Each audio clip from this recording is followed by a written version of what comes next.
Steve Jobs once famously said, "The only way to do great work is to love what you do." On the surface, this statement sounds empowering and motivational. It's the kind of message that makes you want to drop everything and pursue your passion. But when you take a step back and consider its implications, it becomes clear that this idea doesn't hold up in the real world for most people. In fact, it can be a toxic ideal, one that dismisses the complexity of human life and the diversity of our experiences. First, let's address the harsh reality. Most people in the world don't have the luxury of choosing a job they love. Bills need to be paid, families need to be supported, and societal systems often prioritize survival over self-fulfillment. The majority of workers across the globe are engaged in jobs they may not be passionate about, but do out of necessity. Think of the farmer who rises before dawn, the janitor who cleans after hours, or the factory worker who spends long shifts on the assembly line. Are these individuals not contributing great work simply because they may not love what they do? The world runs on the shoulders of ordinary people doing ordinary jobs, often out of obligation rather than passion. To suggest that greatness only stems from love for one's work is dismissive of the millions who excel at their jobs without romanticizing them. It devalues the perseverance, dedication, and discipline these individuals bring to their roles. These qualities are often what lead to greatness, not necessarily an emotional attachment to the work itself. In countries like India, where unemployment rates are high and incomes are often low, the concept of loving what you do feels like a luxury most cannot afford. Many people hustle daily just to make ends meet, taking on jobs they never dreamed of, simply because they have no other choice.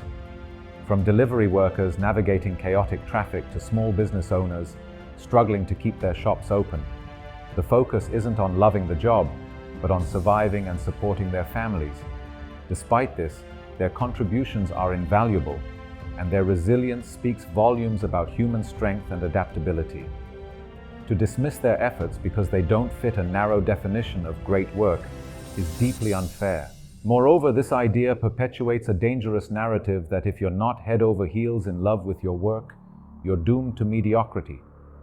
It creates unnecessary pressure, especially for younger generations, to constantly seek a mythical passion that aligns with a career. The reality is, not everyone finds their true calling, and that's okay. Many find joy and meaning outside their jobs, in family, hobbies, community, or spirituality.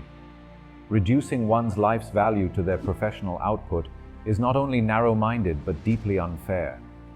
This brings us to the fundamental flaw in Jobs' assertion. Not everyone is designed to achieve greatness in the way society defines it, and that's not a bad thing. Humanity thrives because of its diversity, including those who quietly do their part without seeking fame or fortune. Greatness doesn't have to mean inventing the next iPhone or building a tech empire. It can mean being a loving parent, a reliable co-worker, or a kind neighbor. By tying great work exclusively to passion, Jobs' quote diminishes the value of these contributions. Finally, let's talk about the impracticality of this philosophy. What happens when the work you once loved becomes stressful, monotonous, or unrewarding? Does that mean you're no longer capable of doing great work? Love for a job can fade, just as it can in any relationship. Relying on passion alone to sustain productivity and creativity is unrealistic. What truly drives great work in most cases is a combination of discipline, adaptability, and a sense of responsibility, not unbridled love. In conclusion, while Steve Jobs' quote may be well-meaning, it's a simplistic view that doesn't account for the complexities of human life. Most people don't love what they do, yet they still manage to perform their roles with dignity and excellence. Greatness isn't the exclusive domain of the passionate. It's a result of persistence, purpose, and sometimes sheer necessity. Instead of romanticizing work, let's celebrate the diverse ways people contribute to the world, whether they're passionate about their jobs or not. So, what do you think? Is loving your job the only way to do great work? Or is greatness found in persistence, discipline, and the everyday contributions that keep the world turning? Let me know your thoughts in the comments below. And remember, you don't have to love what you do to make a difference. Sometimes just showing up and giving your best is enough.